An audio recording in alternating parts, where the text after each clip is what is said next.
Welcome everyone to the fourth lecture in Mathematics Statistics in the winter term 2023-24. We started with one of the fundamental problems in mathematical statistics, namely the estimation of distributions. And you've learned already about the empirical distribution. So if I give you a sample x1 to xn of IRD random variables with value in RD, you can estimate the distribution of the sample just by the empirical distribution, which is mu n of a ZA is the number of data points x1 to xn which are in the set A divided by n. And then we've learned about the fundamental theorem of mathematical statistics, or the Klimenko-Cantelli theorem. If you look at the cumulative empirical distribution function corresponding to this empirical distribution, and you use this as an estimate of the cumulative distribution function of the unknown distribution of the sample, then this cumulative distribution function converges with probability 1 almost uniformly, converges with probability 1 uniformly against this empirical cumulative distribution function, converges with probability 1 uniformly against the cumulative distribution function. And we have proven this already in the last lecture with the following theorem 2.2.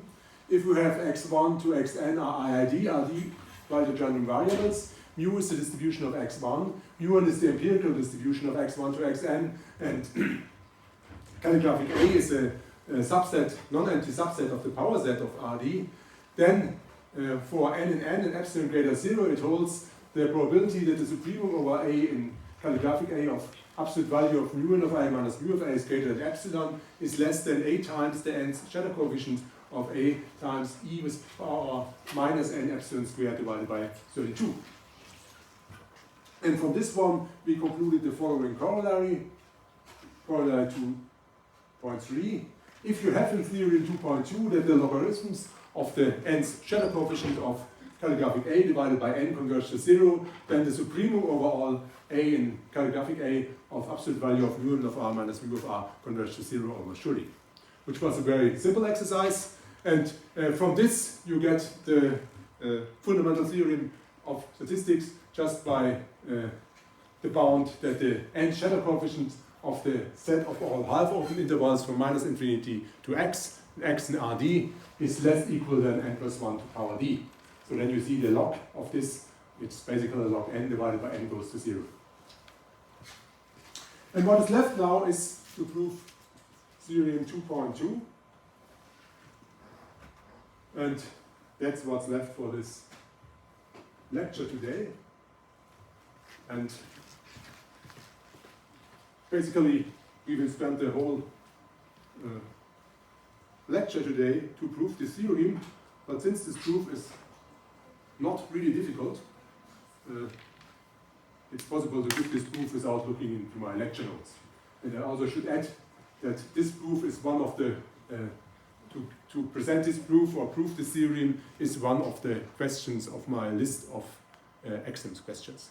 So due to this, it's only fair that I give this proof without looking in my lecture notes, because in this exam you don't have any written notes too. So let's see whether I can solve this exam question. And we start with proof of theorem 2.2.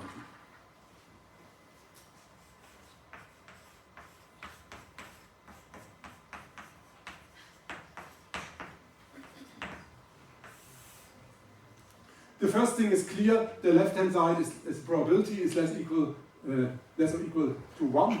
So you can assume that n is, without loss of functionality, that n is so large that the right-hand side is less equal than 1. And the shadow coefficient is at least 1. So 8 times e to the power minus n epsilon squared 32. If this is greater than 1, then the whole assertion is trivial. So without loss of generality, we can assume that n is something bigger than something. And maybe Well, I remember what this something is, but we will write it down later when you see why we need this in the proof.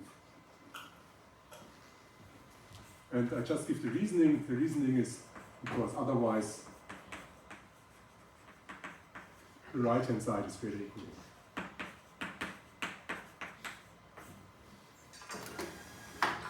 Then we proceed in 4 steps. The first step is a symmetrization where we replace mu of A by a sample average. Step 1.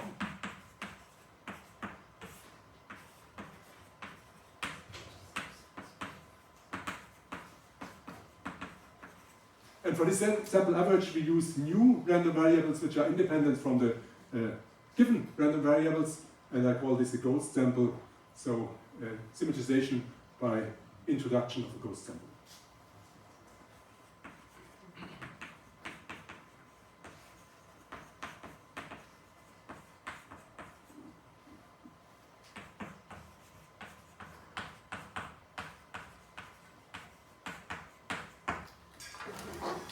To do this, I choose random variables x1 prime up to xn prime, such that they x1 to xn, x1 prime, xn prime are IID.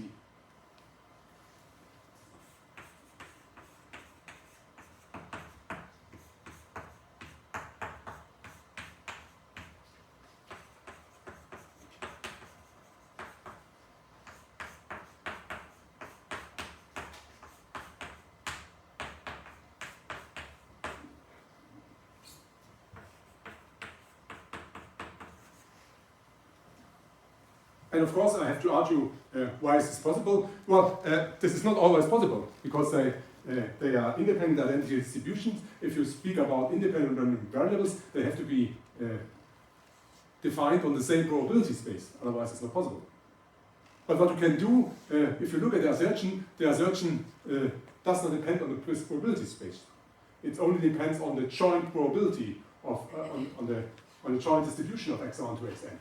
Not on the probability space. So you can change the probability space, and you change the probability space by using a product probability space so that you can find such IID random variables which are independent from the previous given random variables.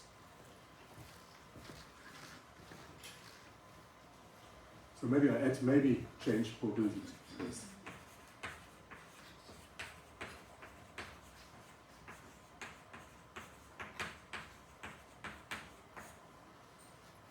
First step, then I define the empirical measure with respect to the x1 prime to xn prime. That's my mu n prime.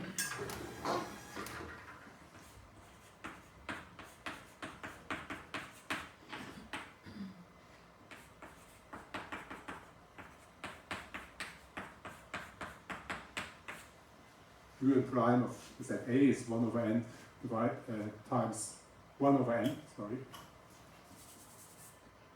times some I equal 1 to n indicator function of ZA evaluated at the point x I prime. And we make this for A subset RD.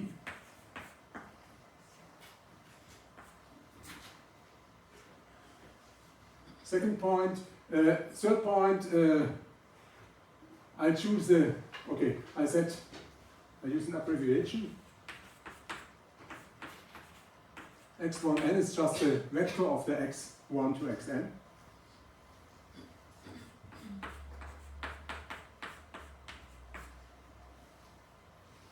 And then the final point is I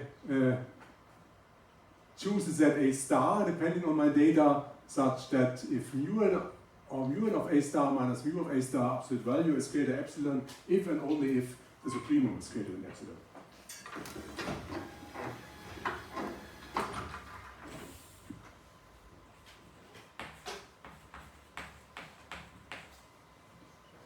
Choose A star. It's A star of x1n. Random set in A, such that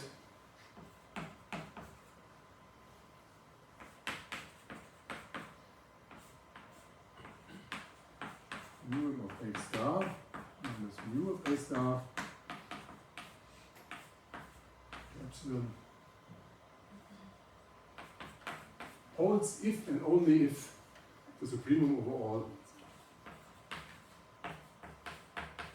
in A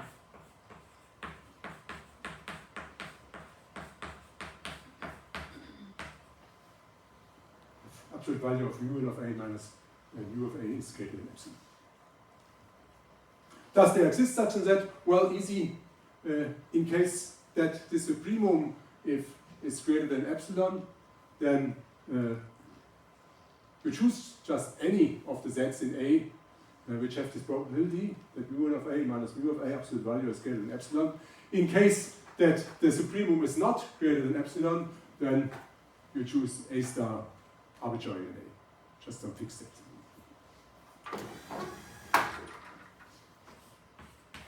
So, if supremum in characteristic A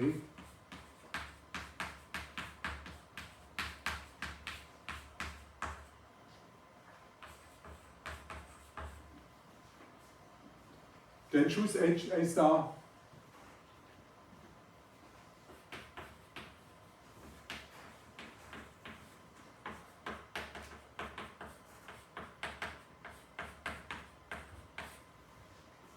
as any of the sets where mu of A minus mu of A is greater than epsilon.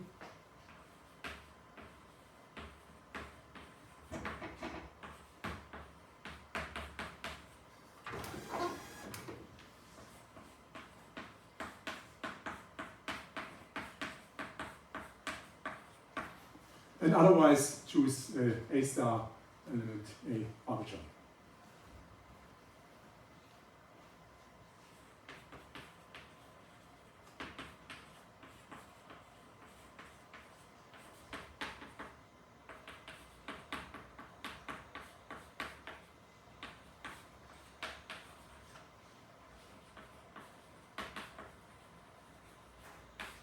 And then the above relation holds. Okay. Now we have everything what we need for the proof. The next thing you have to remember is that you want to replace this probability on the left-hand side by the probability where we replace mu of R by mu and prime of R, and we replace epsilon by epsilon half. And we want that somehow this is more or less up to some factor, with an additional factor in upper bound, and I make a lower bound on that's what I want to get. So I'm looking at supremum A element A, graphic A, mu n of A minus mu n prime of A, greater epsilon divided by 2. I look at this probability.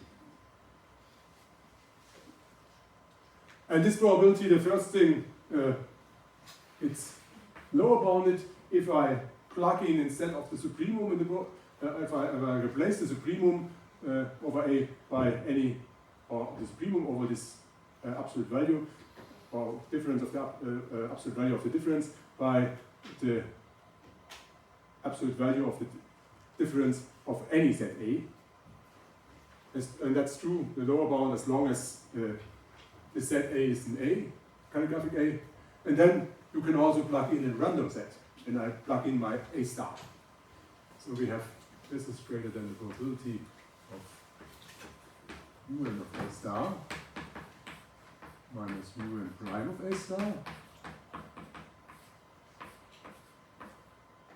greater epsilon half. Since A star is an R,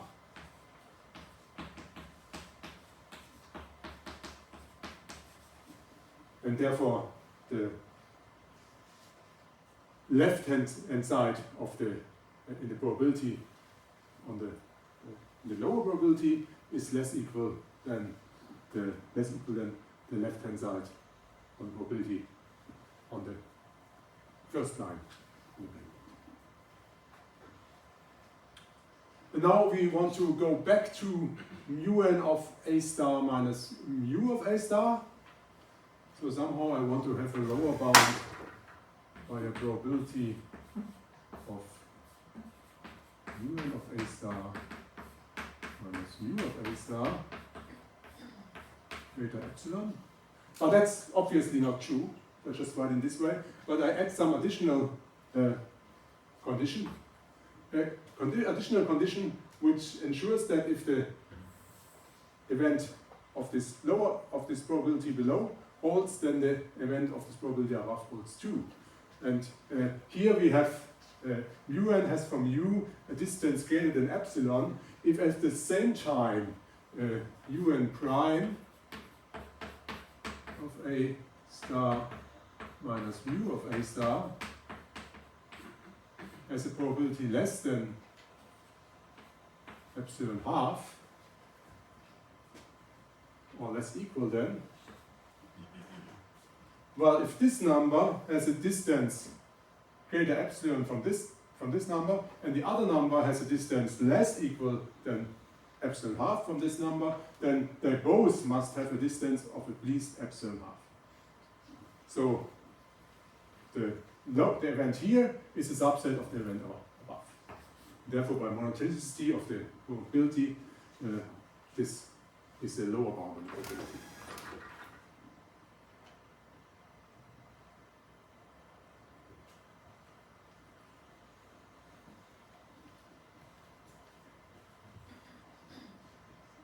Okay, questions?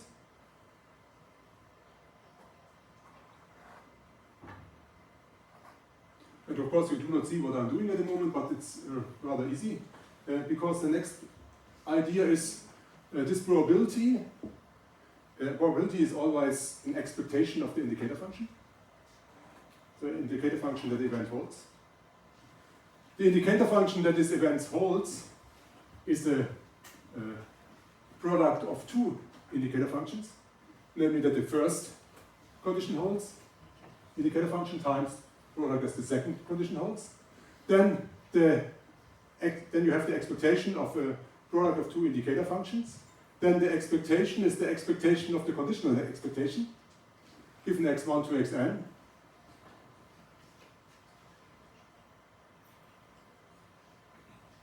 Okay, maybe I should write something about this. Or maybe we just make it in this way. We say this expectation is the expectation of the conditional probability given x1n.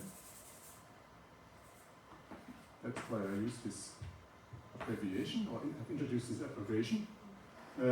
That's always true, and this conditional probability is the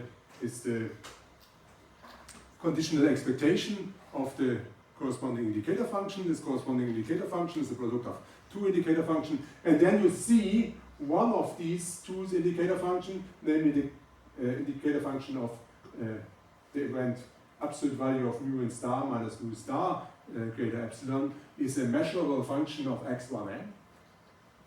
And then you have your rules about conditional expectations that you can, if you have such a measurable factor here, you can move it out of the conditional probability or conditional expectation, and basically I move it out of the conditional expectation. In case that all conditional expectations exist, so which means in particular that the product of the two factors which you consider must be integrable, but that's here not a problem because we are multiplying indicator function, so integrability is satisfied. Of course, it's a measurability, which is the point. So we move this out.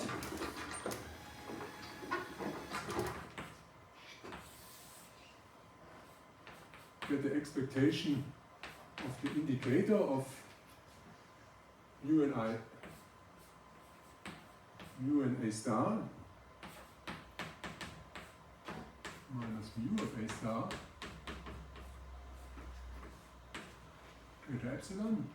And then I have a conditional expectation of this second event, of this second indicator, but this conditional expectation of the indicator is again a conditional probability.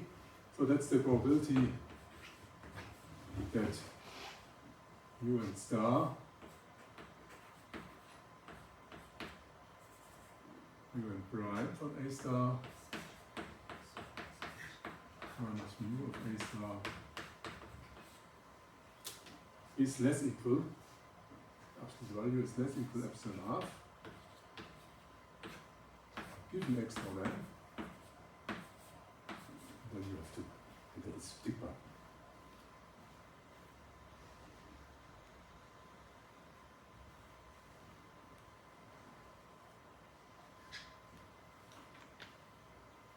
Okay? No questions up to this point?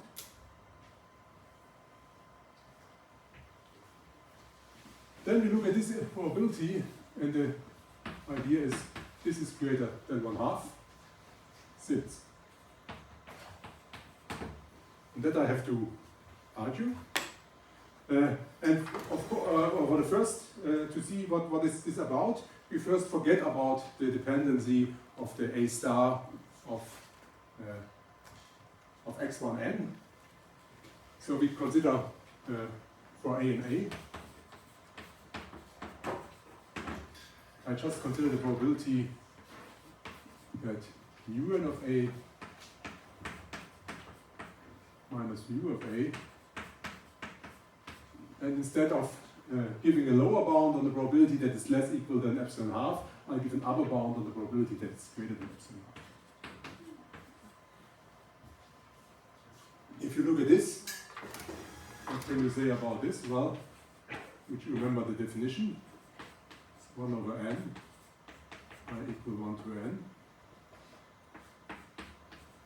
I of x, I. No, it's a mu and prime, yeah? I want this with primes. And then I subtract the probability, and the probability is, of course, the indicator. It's the expectation of the indicator function. Greater epsilon half.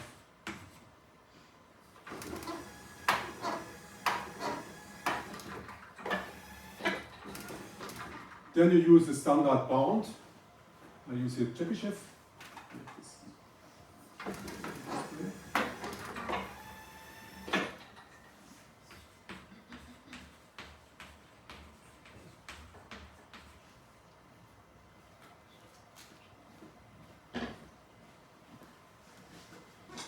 Because you have here a sample average minus x expectation. So the sample average is the whole random variable. That's the random variable, and the expectation of the sample average is, because of the random variables are identical distributed, just the expectation of indicator function of a of x1 prime.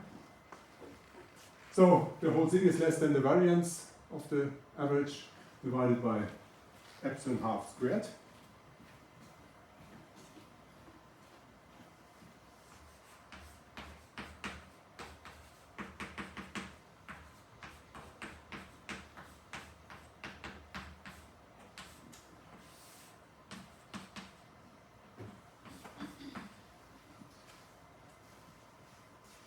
And this variance of an average, well, you know the rules for computing variances. You can move this factor 1 over n as squared out. Then you have a variance of a sum. The variance of the sum is the sum of the variance because of independence of the random variables. And then they are identical distributed, so the sum of the variances is n times the variance at all. So you see, you end up with 1 over n squared times n. This is 1 over n. I'll just make 1 over n squared times n times the variance of ai from x1 prime divided by epsilon squared divided by 4. Now you also know the variance is always less than or equal to the expectation of the squared random variable. This squared random variable is here less equal, or is 0 or 1, so the squared is less equal than 1, so the expectation of the squared is less equal to 1, so the whole variance is less equal to 1. So you also know the variance of x1 prime is less equal to the expectation of ai x1 prime squared is equal to 1. then you see we end up with 4 divided by n epsilon squared. And now I want to have that this is less equal than 1/2. And you see this is less equal than 1/2 if n is sufficiently large. So I have to need here that n is greater than 8 divided by epsilon squared. And then you see what I have to assume at the very beginning. At the very beginning I have to assume that without loss of generality n is greater than 8 epsilon squared.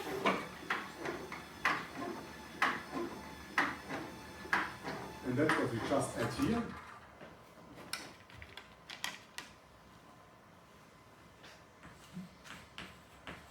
And then you have to check that if n is not less than 8 epsilon squared,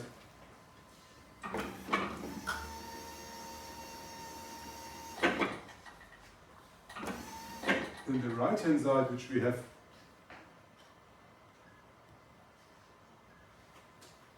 a times n general coefficients times e to the power minus n epsilon squared divided by 32 should be greater than 1 or greater or equal to 1. But if you have n greater than 8 epsilon squared, then this e term is less equal than if you plug in for n 8 divided by epsilon squared. So you get e to the power minus 1 divided by 4. And if you multiply 8 times e to the power 1 minus 1 divided by 4, it's larger than. Because e to the power minus 1 divided by 4 is greater equal than e to the power minus 1, so that's greater equal than 1 divided by 3. If you multiply it by 8, it's far larger than 1. So that's okay. I can do this assumption here. Okay, I can use this assumption here.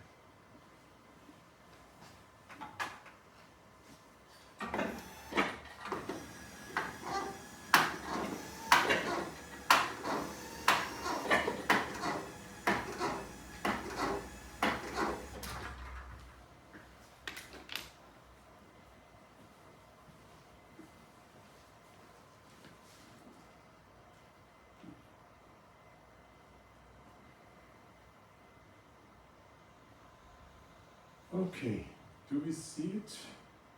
Now we have this 1/2. So we have it for fixed A in calligraphic A, but same holds also for random A.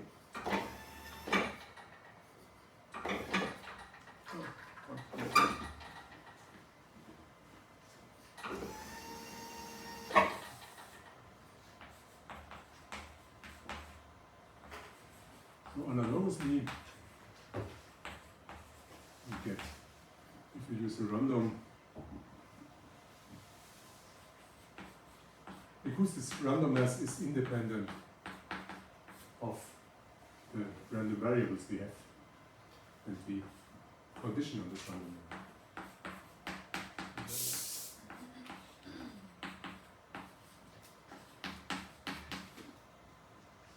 Do we need less equal?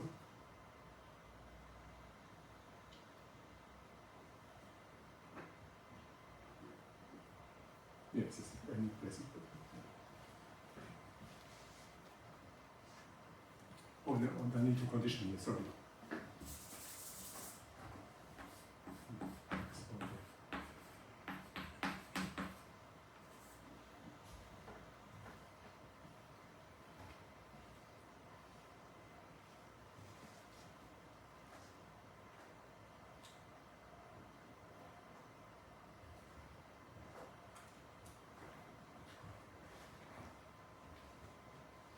And if you want to prove it formally, you could just use the proof of Chebyshev inequality for conditional expectations, like the same proof. Because this is basically a conditional expectation, and then you make the same argument as the proof of Chebyshev and you see it.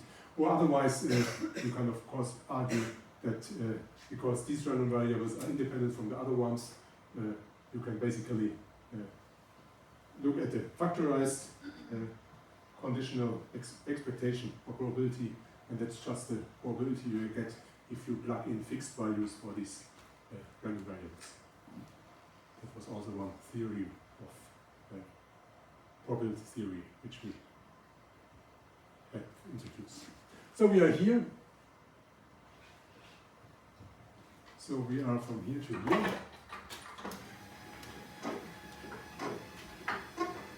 Let me make here some mark.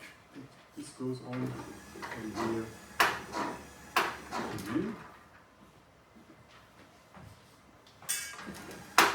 Now we can summarize what we have.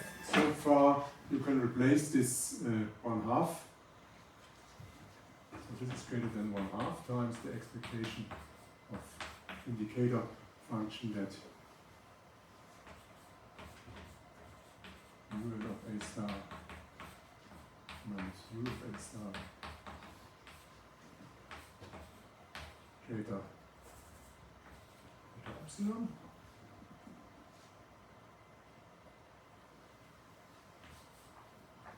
And this expectation of the indicator function is of course the probability.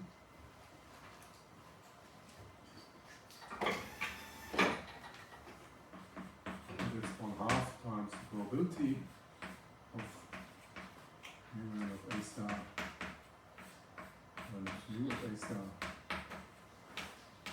at epsilon. And by choice of a star, this probability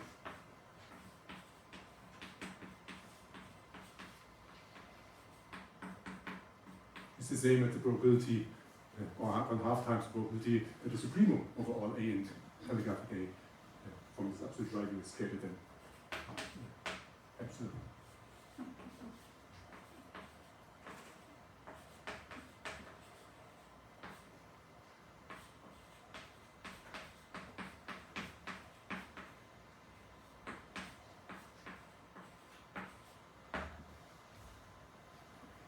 And if you look what we have proven now, then you see what we have proven is that this 1/2 times this probability of the supremum is less equal than this probability above. So if I multiply by 2, then you see I've shown this proves. And that was my first step in the proof. The probability of supremum a and calligraphic a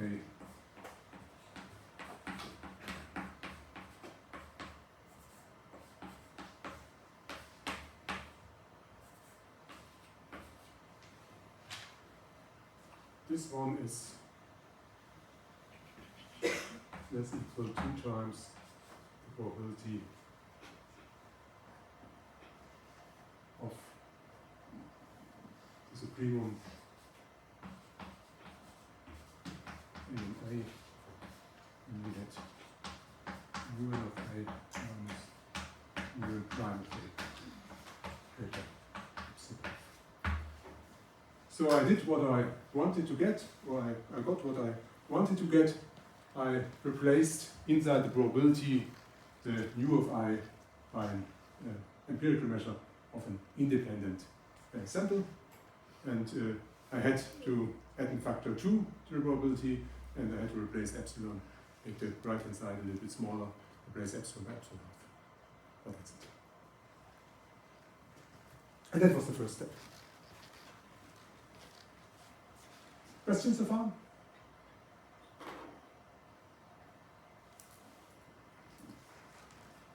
Then I still have a little bit place left on the blackboard, so maybe I go on before we make a break. Second step of the proof.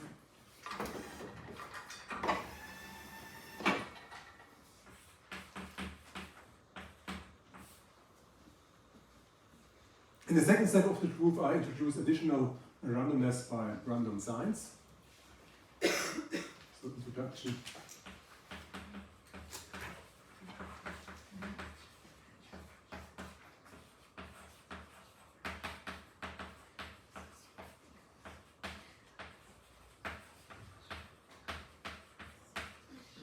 By random signs.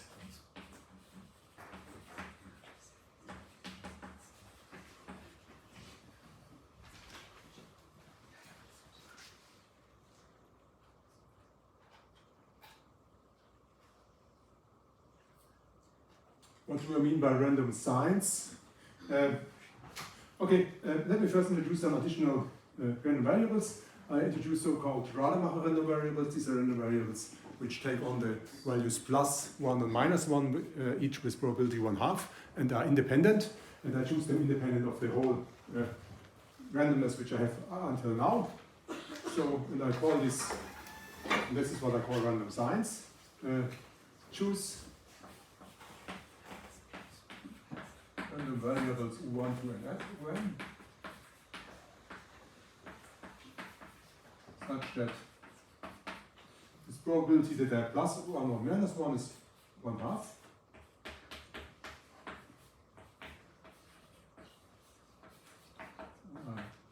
-1 is 1/2 each for I1 to N. And such that they are independent of the previous random variables and also independent of itself. And I just require that x1 to xn, x1 prime to xn prime, u1 to un are independent.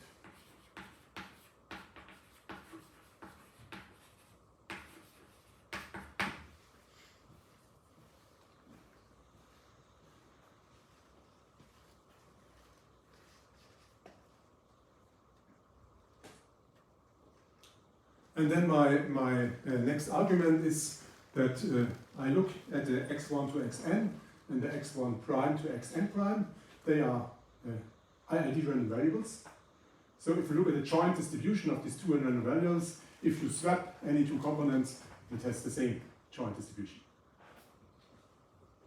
Because the joint distribution is just the product of the individual distribution, which are all the same. So it doesn't matter if I swap two of them. So if I write x1 to xn, x1 prime to xn prime, or if I write instead x1 prime, x2 to xn, x1, x2 prime to xn prime, that has just the same distribution because they are independent and identical distributed.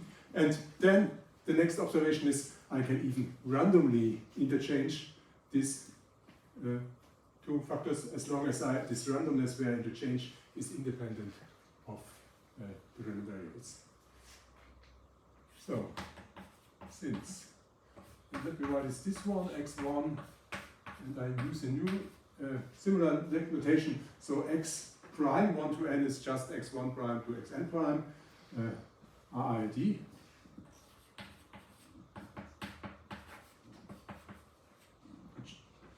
Joint distribution, or their joint distribution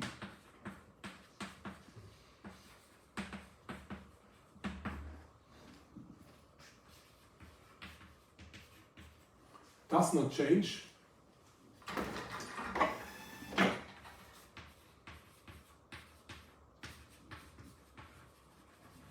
if we randomly interchange corresponding components of x1n and x1 x prime 1n.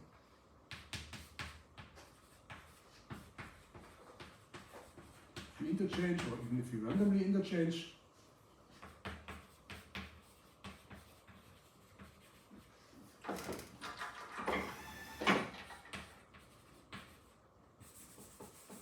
corresponding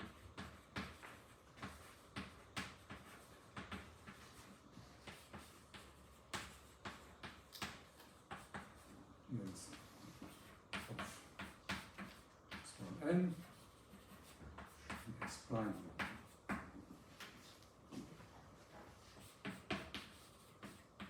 And this shows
if I look at the probability which I want to bound next, I forget about the factor 2.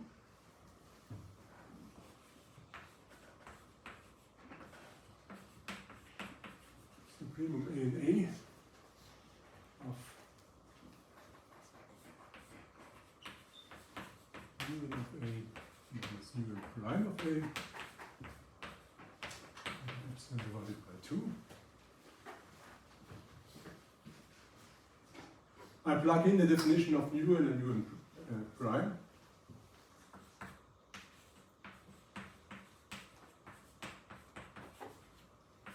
And you see mu n of A is just average of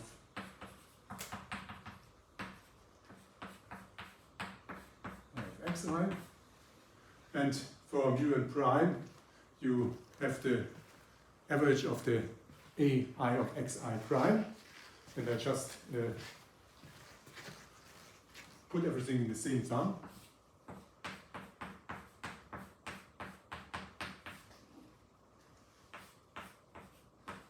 This one. And then I interchange the distribution or the component xi with xi prime by maybe multiplying with minus 1. Or I do not interchange by multiplying with 1. And then you see the whole thing here depends only on the joint distribution of x1 to xn, x1 prime to xn prime. And if I interchange xi with xi prime, then in this joint distribution I interchange xi and xi prime. But as we have just seen, this joint distribution, because the random variables are IID, does not change. And now I do the same thing randomly by just using, instead of fixed signs, +1, -1, I choose these random signs ui. And then I claim this is the same as, so see above. The supremum A and A over 1 over n equal 1 to n ui times indicator function of ZA evaluated xi minus indicator function of ZA evaluated xi prime, and it's greater than epsilon divided by 2.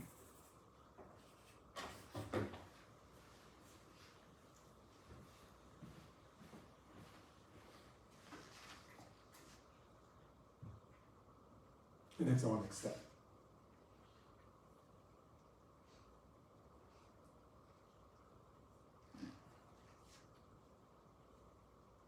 And if you feel like you do not understand completely what I'm doing here, then maybe you are right, because I did not explain on a formally level what is happening here. We argued intuitively, it's clear. But formally, how do you prove this formally? And before I prove this formally, I just make a break for cleaning the blackboard in 5 minutes. So it's now on my clock 10:35, and I continue at 10:40.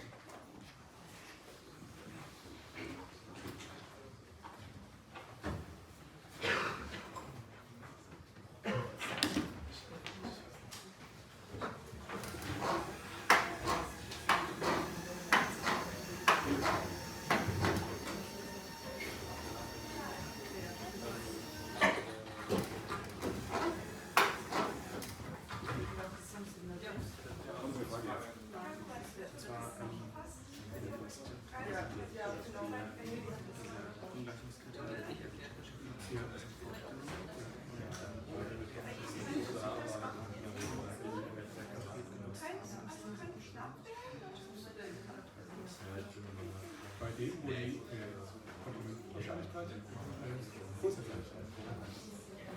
Das war genau der Stelle. Da habe ich es angefügt. Also an der Stelle, das Komplement. Das Komplement ist das Komplement von der Wahrscheinlichkeit ist klar bedeutet.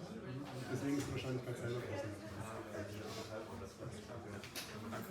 Ich habe nur noch Fragen gemacht über die Condition, die herkommt. Ja, weil es eine zufällige Menge ist. Die Menge ist zufällig abhängig von den x1 bis xn.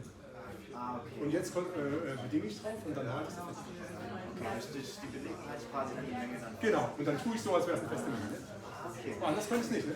Ja, Anders wär's, genau. Perfekt, danke. Bitte. Weil, ich meine, die Zufallsvariablen werden ja ungefähr unabhängig, nicht?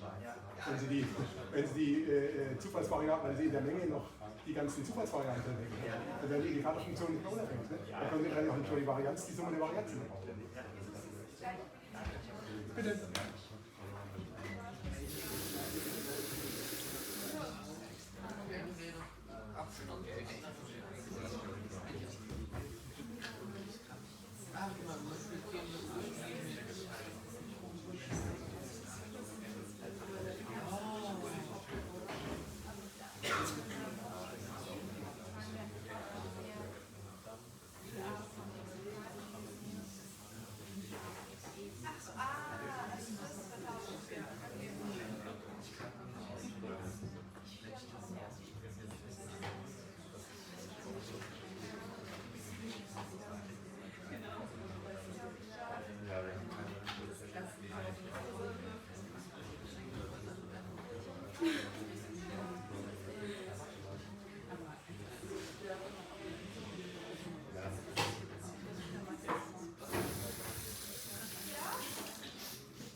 Okay, then I would like to. Okay, then. Is it on here? No. Okay, then I would like to go on. Let me mark this equality by star and give you a formal argument for where star is valid.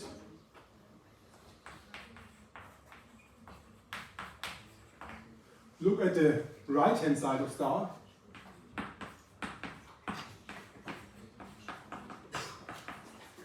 The right-hand side is the probability. The probability is an expectation of indicator function.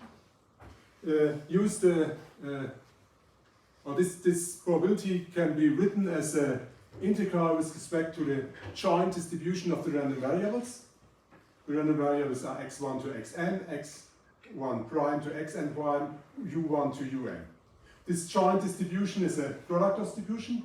Use that it's the product of the distribution of x1 to xn, x1 prime to xn prime, and the distribution of u1 to un because of independence. Then you use Fubini to rewrite the integral as an iterated integral, where on the outside you integrate with respect to u1 to un. In the inside you integrate with respect to x1, xn, x1 prime xn prime. So we use the independence and Fubini.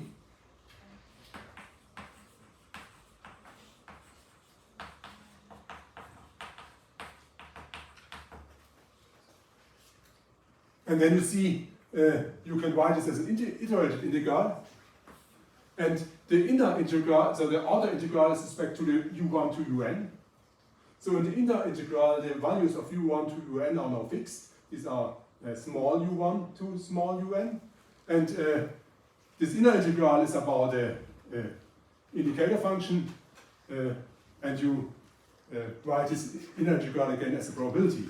And then you see what you get is the probability that the supremum A in calligraphic A of 1 over n I equal 1 to n, and now it's small ui times ai of xi minus ai xi prime, that's greater than epsilon half.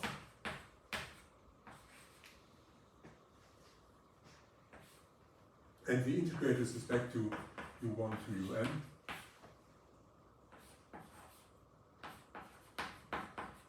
And the values are small u1 to un. And then you get this one. And now if you look, and then now you can think, okay, about what do I have to integrate here? Well, these random variables u1 to un are concentrated on the z minus 1, 1. So I basically have to integrate only over minus 1, 1 to the power n. And then you see if you have, now you have fixed deterministic u1 to n, and then as we has argued, this just means that you interchange some of the components, but that's the same probability. So that's the same as the probability of, if I forget about this small u1 to n,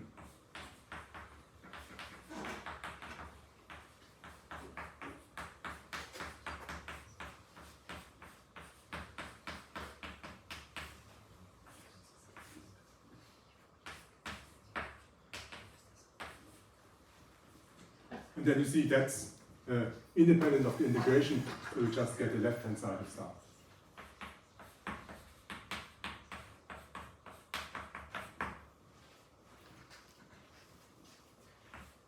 So that would be a formal argument.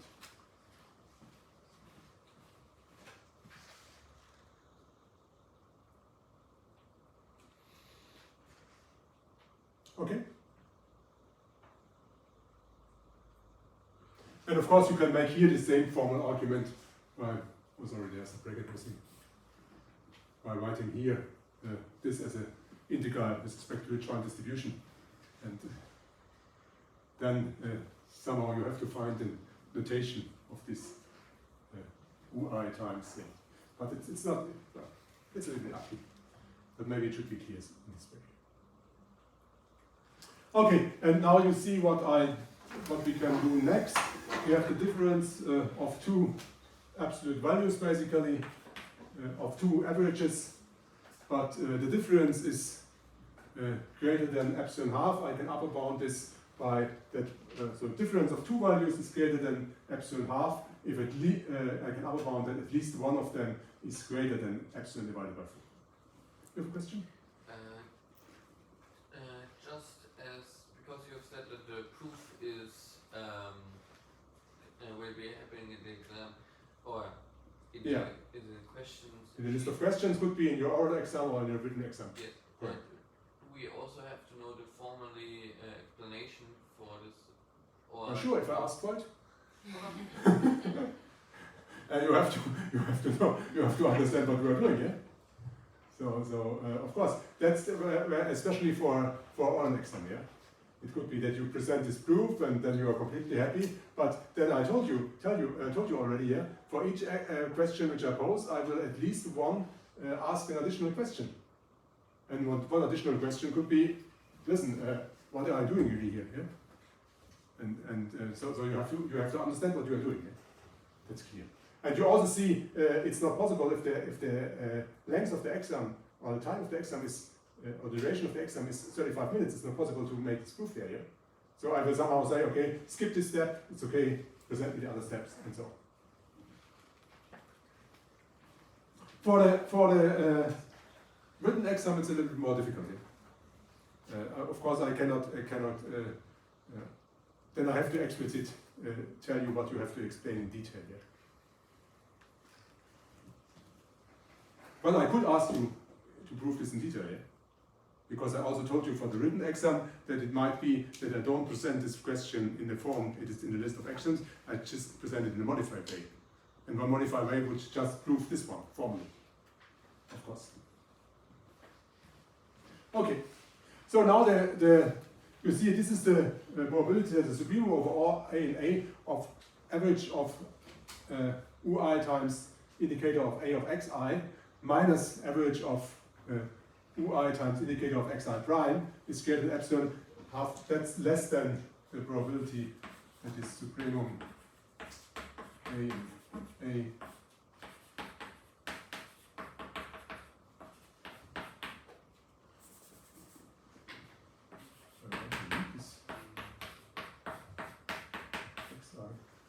This must be greater than epsilon divided by 4, or the other one around.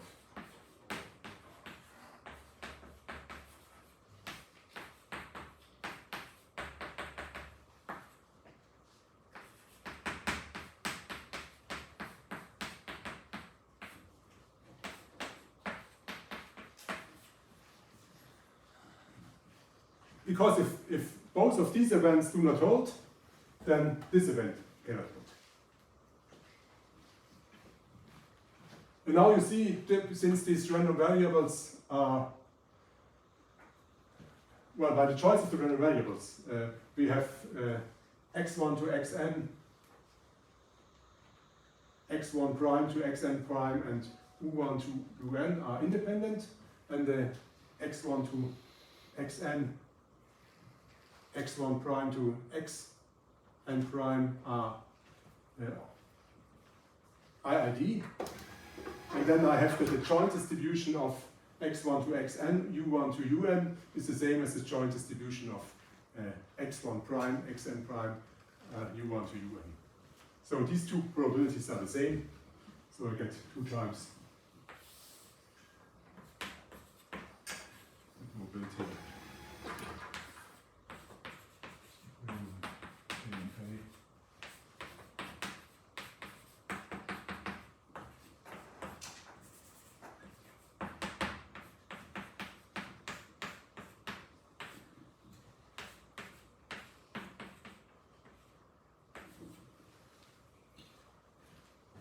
Since the joint distribution of u, since,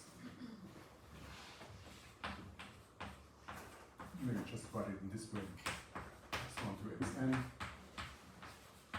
u1 to un, is the same as the joint distribution of x1 prime.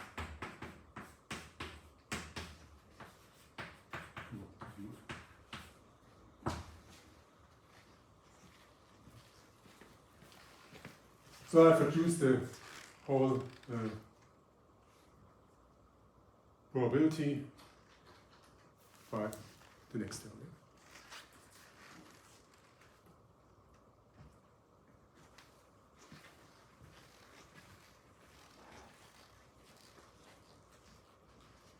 That's the result of the second step.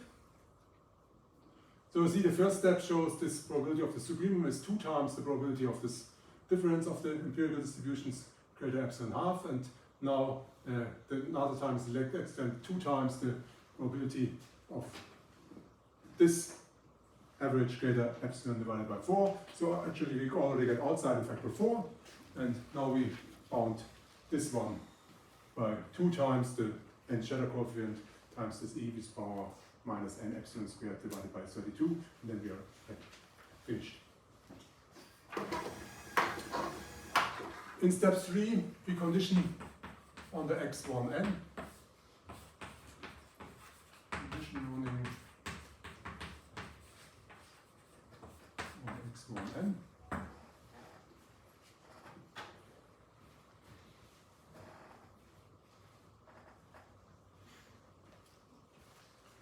And what I do here again, I consider this probability that the supremum A in A absolute value of this 1 over n times sum I equal 1 to n ui times indicator function of za of xi greater epsilon divided by 4. I consider this probability now. I use that this probability is depends on the joint distribution of u1 to un, x1 to xn, and then I can apply.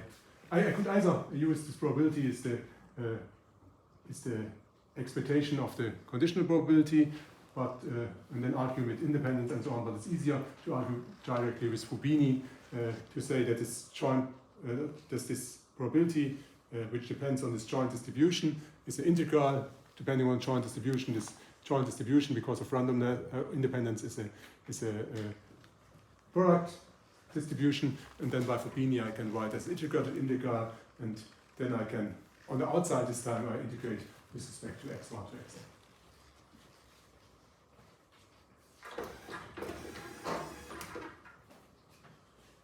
Because of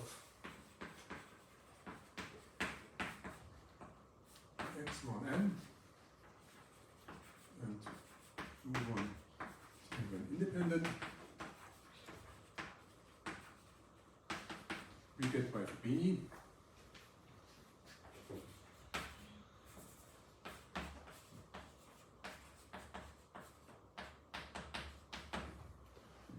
so I apply again with Fubini.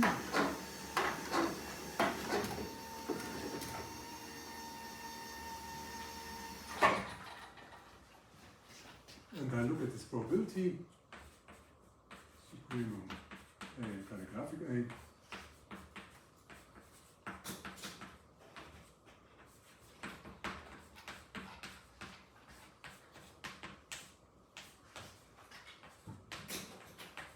that should be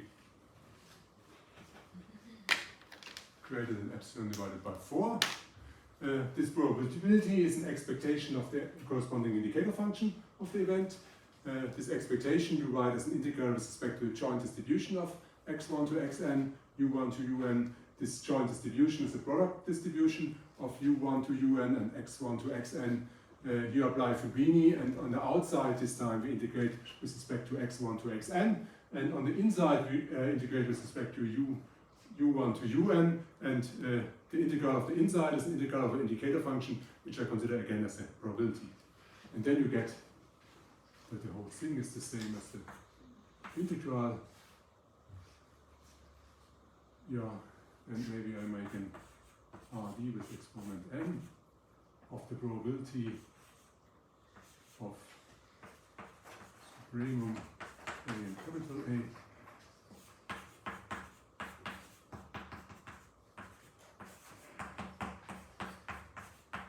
And now I have concrete values for the xi.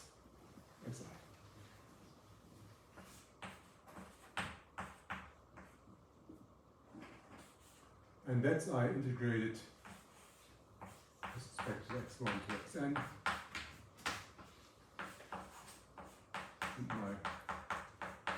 integrated with respect to the values of my integration variable is the vector of x1 to xn.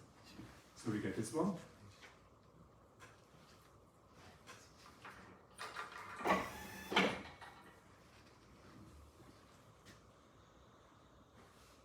Questions so far?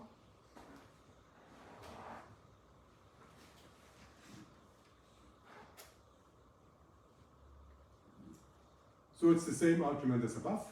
The probability is an expectation of the indicator function. The indicator function is an integral with respect to the joint distribution. The expectation of the indicator function is an integral with respect to the joint distribution of the random variables. This joint distribution is because of independence of product distribution. I apply Fubini. On the outside, I have this one. On the inside, I have another integral with respect to the joint distribution of u1 to un of this indicator function, and this integral I write as probability.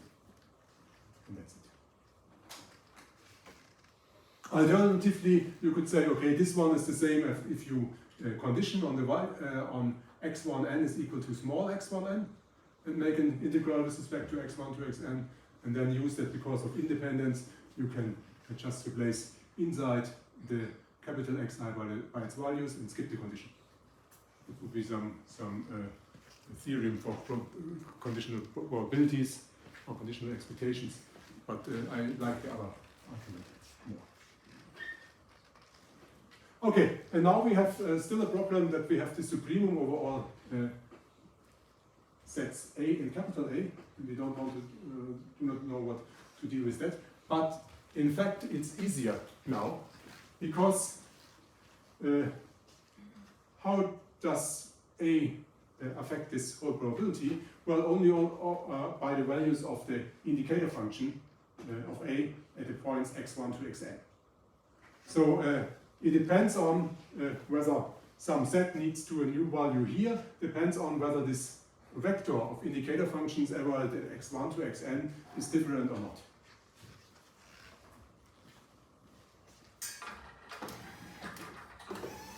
So the next argument is the observation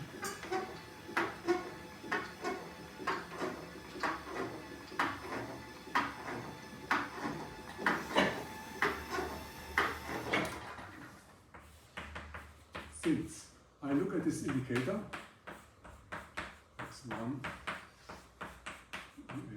xn,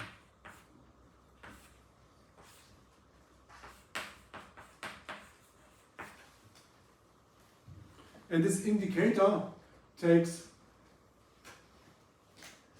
on for fixed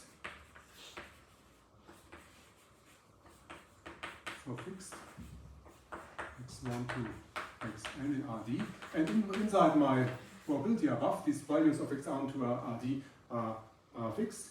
Well, this takes on as many values as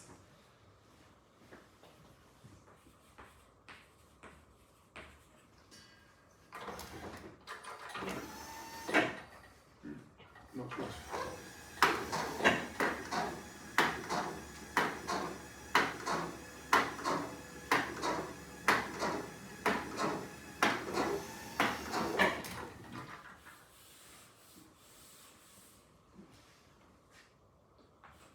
Look at x1 to xn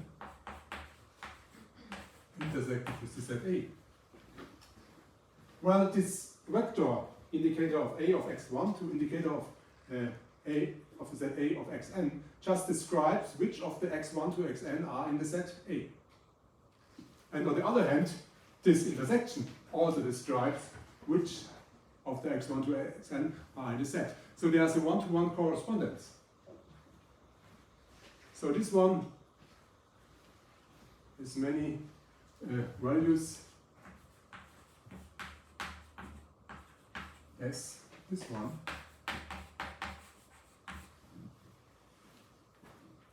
And now you know the last one, well, this number of values is upper bounded by the maximal number of values for n points, and that was our shatter coefficient.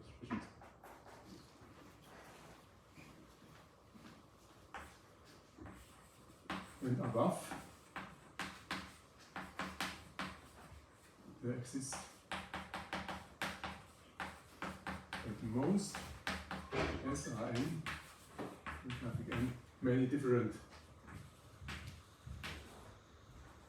sets.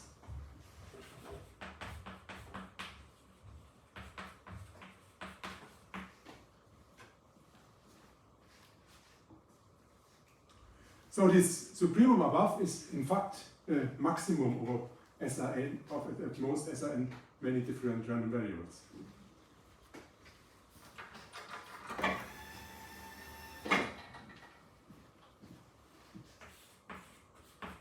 So the supremum above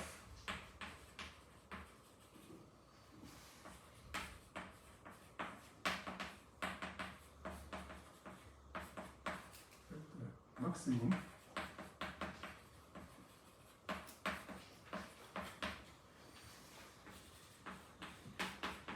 SRN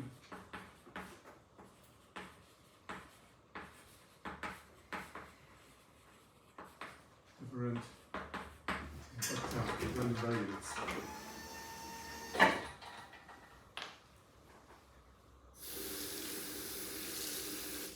Now it's easy to deal with a maximum instead of a supremum.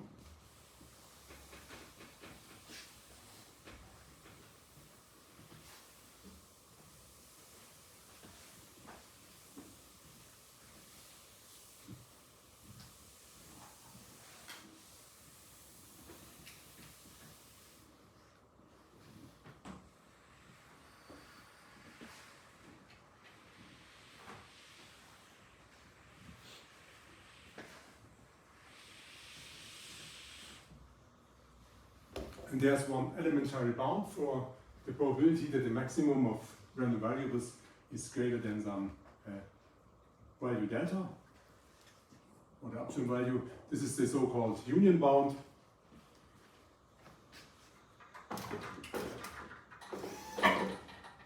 By the so-called union bound,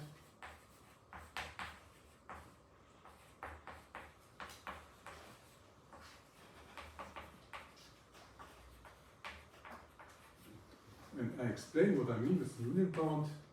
It's maximum, j equal 1 to k. Random variables or absolute value of random variables doesn't matter. Greater than some delta. I want to give a bound on this probability, and this probability, if you look at it, what it means, it's the probability of the set of all small omega and capital omega that is maximum equal 1 to capital K j of omega is greater than delta.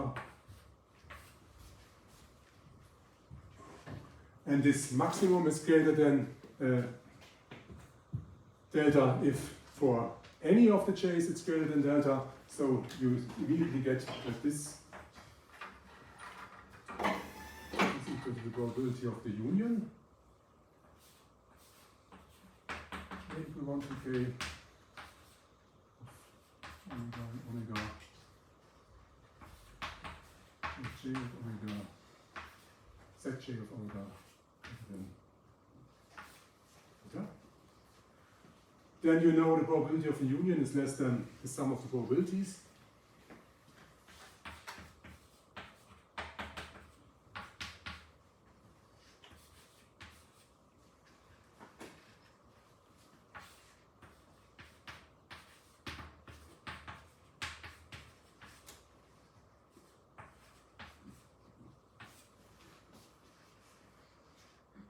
And then this probability is just a probability that Zj is greater than delta, and the sum you bound by the number of terms times the maximum probability. Maximum J equal 1 to k. Probability of J greater than delta.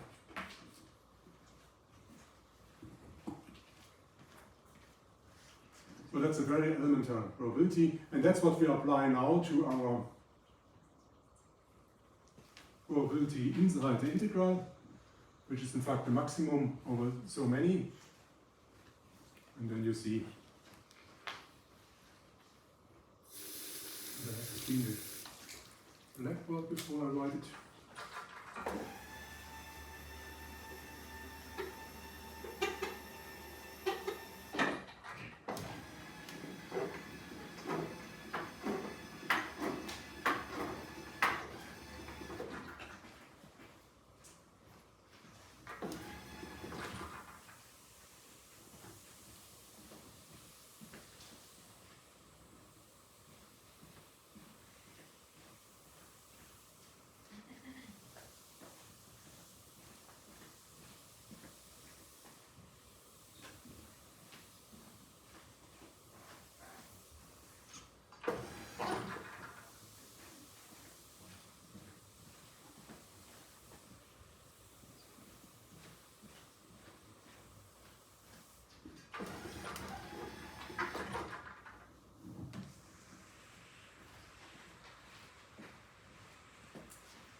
So by the so-called union bound, we get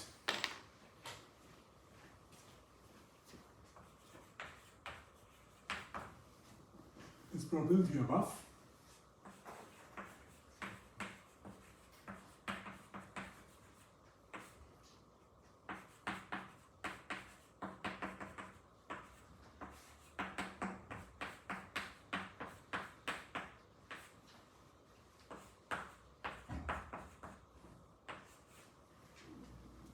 probability.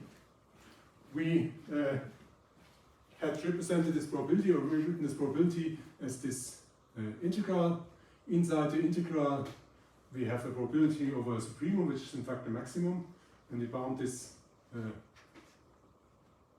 probability of the maximum greater epsilon divided by 4 by just by the union bound. So by the number of sets in this maximum, which is at most the n shadow coefficient times the maximum probability. So we get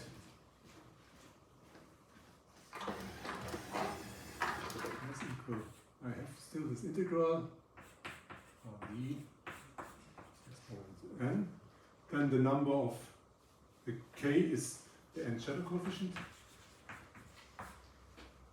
Then the maximum over j is, I can replace by the supremum over a and a, the graphic a. And we have the probability without the supremum inside, yeah? So we have 1 over n equal 1 to n. I times xi epsilon divided by 4. And we have to integrate with respect to the joint distribution of x1 to xn.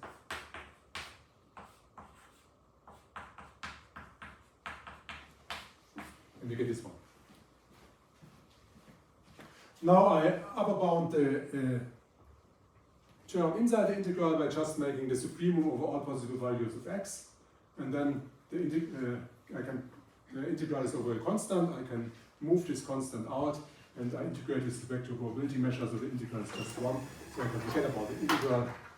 So you see what we end up is n shadow coefficient times supremum over all a in calligraphic a and x1 and xn in Rd of this probability.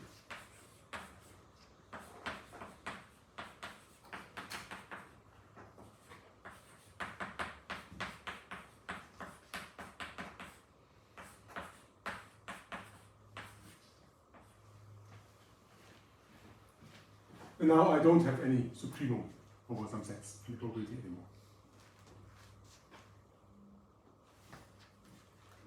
Okay, questions?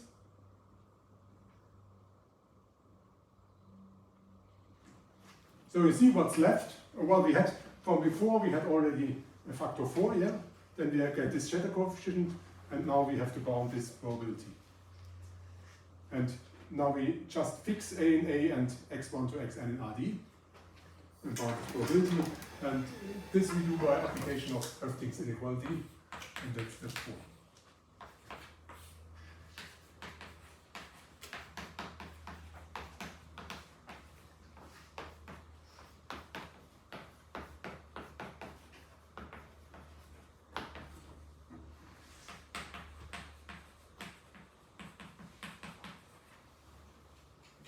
Höfting's inequality, let me remind you, we had it in probability theory. If you have real random variables z1 to zn which are independent,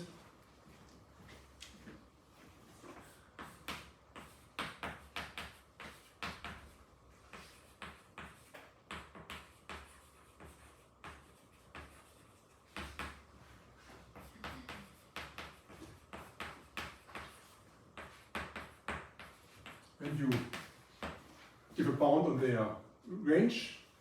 So you have some number a sub I, it's a lower bound on zi, and you have an upper bound is b sub I, for I equal 1 to n. And then you know by Höfting's inequality,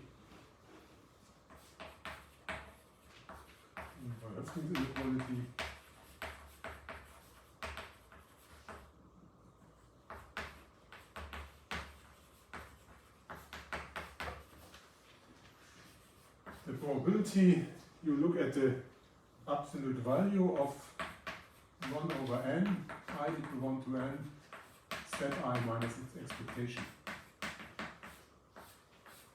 At greater epsilon, and you give an upper bound by 2 times e to the power minus, I think it's 2 times n epsilon squared, as far as I remember. There will be a, thank you, it will be written as a hint on the list of extra questions, so you don't have to notice.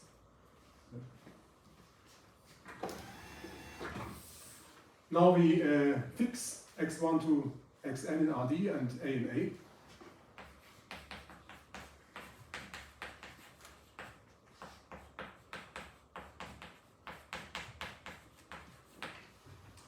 Then I look at these random variables.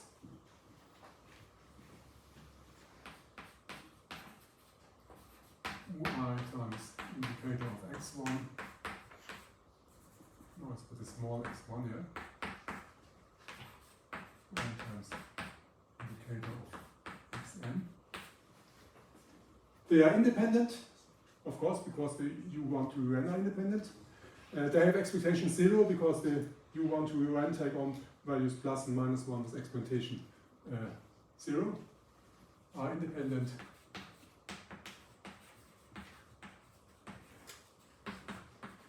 Numerous with expectation 0.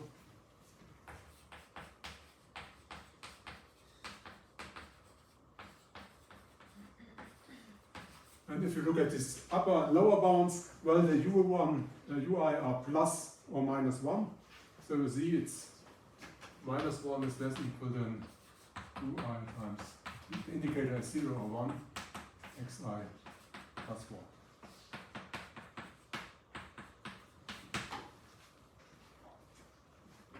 Hence you get by Höfting's inequality.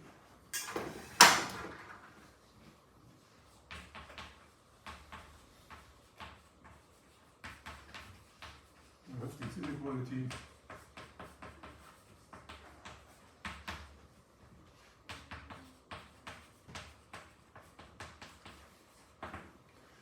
What we are looking at is this probability here, yeah?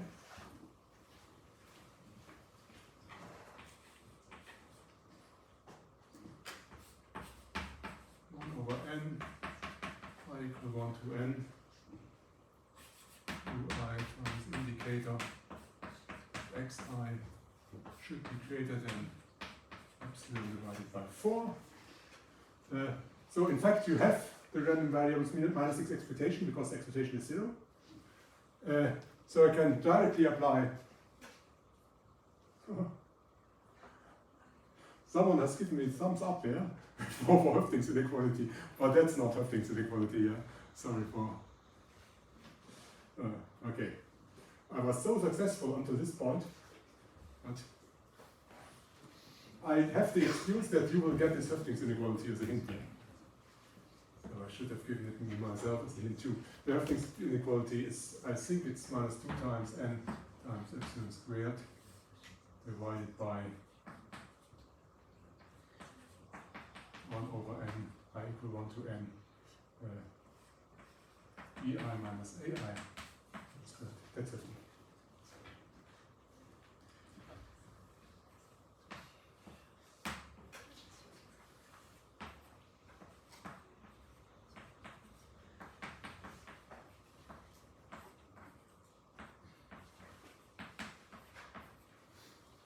Okay. So we plug in the values of Höfting's inequality. It's less equal 2 times e to the power minus 2 times n times epsilon squared. That's epsilon divided by 4 squared. And then we have 1 over n. I equal 1 to n. And then bi is 1. ai is minus 1 squared. You get this term. And now you see it's 2 times n epsilon squared divided by 2 divided by 4, and this gives an additional 4.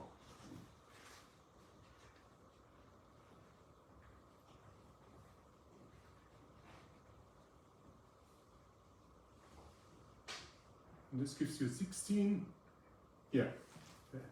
So this gives you 2 times divided by 16. This gives you 1 divided by 8. And 8 times 4 is this magical 32 which we have.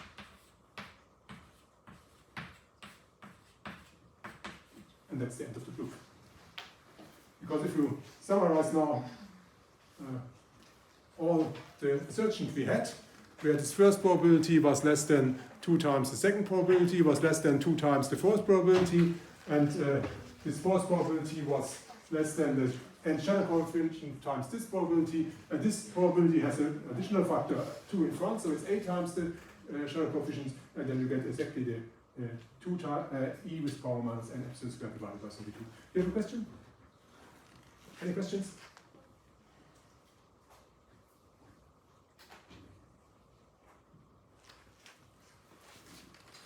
And I even have 2 minutes left, yeah, which is fine.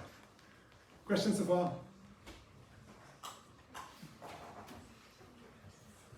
So if you want to know what's left next, well, this was the easy proof.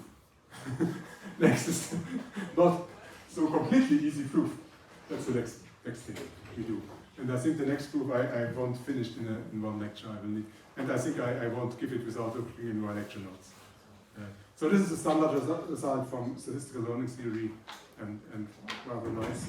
And the other one is a totally specialized result from the literature, but also very interesting. So thank you very much, and see you all on Friday.